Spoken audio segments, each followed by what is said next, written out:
আমার জীবনে বড় আফসোস থাকলো, আমি জাতির সামনে ভালোভাবে কথা বলতে পারলাম না। যারা মিথ্যা কথা বলে তাদেরই সংখ্যা, তাদেরই জনতা লক্ষ হাজারো কোটি। যারা বিবেচনা করতে পারে না, বিবেচনা করে বলে না, কেসা কাহিনী দিন কাটাই, তাদেরই জনতা লক্ষ কোটি। আমরা জাতির সামনে ভালোভাবে দাঁড়াতে পারলাম না, এমনিতেই চলে যেতে হবে এটা মনে করছি।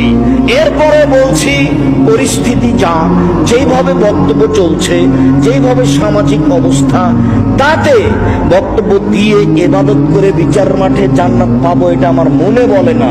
তবে যখন আমি রাস্তাঘাটে চলি, বিমানবন্দরে যাই, কোনো দেশে যাই, বিদেশে গিয়ে কোনো হোটেলে ঢুকি, তখন আমাকে বলে, আব্দুর রাজ্জাক সাহেব, আপনার কথাতে দাড়ি ছেড়ে দিয়েছি, এভাবে পোশাক পরেছি, প্যান্টটা কেটে দিয়েছি, পঁচাত্তর সালাত আদায় করি, তখন মনে একটু আশ্বাস তো হয় যে এই লোকটা যে আমল করছে এখান থেকে আমিও কিছু পাবো।